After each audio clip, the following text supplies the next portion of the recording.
श्री स्वामी समर्थ। आपल्या हिंदू धर्मात प्रदोष व्रत अत्यंत महत्त्वाचं आहे। दर महिन्यात 2 प्रदोष व्रत येत असतात। या दिवशी महादेव आणि देवी पार्वतीची पूजा देखील केली जाते। हिंदू पंचांगानुसार शुक्ल पक्षाच्या त्रयोदशी तिथीला प्रदोष व्रत असते।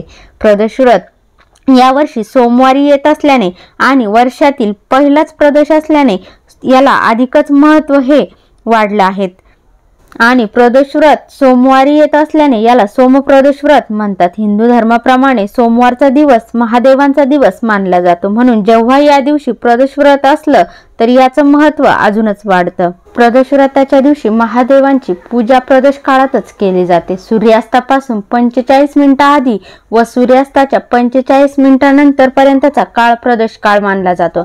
प्रदोष व्रतात महादेवांचा अभिषेक करून बेलपत्र अर्पित केले जाते। महादेवांना शिवमंत्रांचा जप केला जातो। तसेच जप केल्यानंतर प्रदोष व्रत कथा ऐकली जाते। तर आज अशीच एक दुर्मिळ कथा मी तुम्हाला या व्हिडिओमध्ये सांगणार आहे। त्या अगोदर तुम्ही चॅनलवरती नवीन असाल तर चॅनलला सबस्क्राईब करा, व्हिडिओला लाईक करा आणि कमेंटमध्ये ओम नमः शिवाय अवश्य लिहा।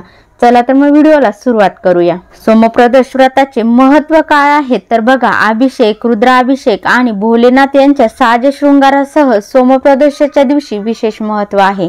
या दिवशी खऱ्या मनाने भोलेनाथांची पूजा उपासना केल्यास आपल्याला त्याची इच्छित फलप्राप्ती होते। मुलगा किंवा मुलगी यांच्या लग्नातील अडथळे दूर होतात। ज्या लोकांना संतती होत नाहीत, ज्यांना संतती पाहिजे आहे, त्यांनी मनामध्ये संतती होण्यासाठी अपेक्षा व इच्छा आहे, त्यांनी या दिवशी पंचामृतासह महादेवांना अभिषेक करावा। दुसरीकडे ज्यांना आर्थिक वृद्धी आणि करिअर मध्ये यश हवे आहे, त्यांनी दुधाचा अभिषेक केल्यावर शिवलिंगावर फुलांचा हार अर्पण करावा। असा विश्वास आहे की असे केल्याने भोलेनाथ लवकर प्रसन्न होतात। सोमप्रदोष व्रताचे फळ नेमके काय मिळत असते तर हिंदू धर्मात भगवान शिवाला कल्याणाची देवता मानले जाते। बघा, सोमप्रदोष व्रत आणि सोमवार पाळल्यास साधकाला भगवान शंकराच्या कृपेने सर्व प्रकारचे सुख व सौभाग्य प्राप्त होत असते। असे मानले जाते की सोमप्रदोष व्रत पाळल्यास साधकांची सर्वात मोठी इच्छा डोळ्याच्या झटक्यात पूर्ण होते आणि त्यांच्यावर शिवाचा आशीर्वाद सदैव राहतो। सोमप्रदोष व्रताची नेमकी कथा काय आहे ती आता मी तुम्हाला सांगते। बघा, पौराणिक कथेनुसार एका गावात एक ब्राह्मणाची पत्नी राहत होती आणि तिच्या पतीचं निधन झाल्यामुळे तिला पोटा पाण्यासाठी मुलांसोबत भीक मागण्यासाठी घराबाहेर पडावं लागत होतं।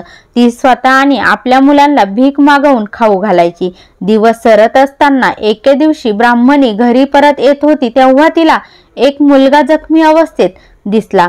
ब्राह्मणीने त्याला आपल्या घरी आणले। मुलगा विदर्भाचा राजपुत्र होता। शत्रूच्या सैन्याने त्याच्या राज्यावर हल्ला चढवला होता आणि त्याच्या वडिलांना पकडून आणले होते। त्यांनी राजाचा ताबा घेतला होता, म्हणून तो मुलगा अशा अवस्थेत इकडे तिकडे फिरत होता। राजकुमार ब्राह्मणाच्या घरी राहू लागला। मग एके दिवशी अश्वमती नावाच्या गंधर्व मुलीने राजकुमाराला पाहिले आणि ती त्याच्यावरती मोहित झाली।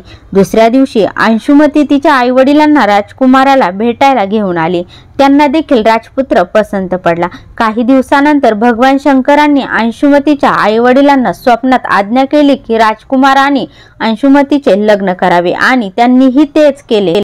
जी विधवा ब्राह्मण स्त्री होती ती प्रदोष व्रत करत होती। आपल्या मनोभावाने, उपवासाच्या परिणामामुळे आणि गंधर्व राजाच्या सैन्याच्या मदतीने राजकुमाराने विदर्भातून शत्रू पळवून लावले।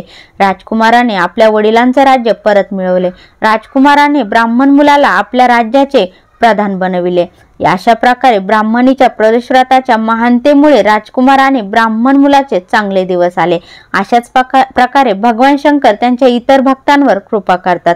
म्हणूनच जो कोणी प्रदोषाचे व्रत करत असतो किंवा उपवास ठेवत असतो तर त्या सर्व भक्तांनी ही कथा वाचली किंवा ऐकली पाहिजे। त्याचे आपल्याला निश्चितच फळप्राप्ती ही होते। उपवास करायला आपला जमला नाही तरी चालेल, पण ही कथा आपण अवश्य ऐकली पाहिजे। आपल्यावरती साक्षात भोलेनाथ हे प्रसन्न होतात। व्हिडिओ आवडला असेल तर व्हिडिओला एक लाईक करा, कमेंटमध्ये ओम नमः शिवाय श्री स्वामी समर्थ अवश्य लिहा। श्री स्वामी समर्थ। जय जय स्वामी समर्थ।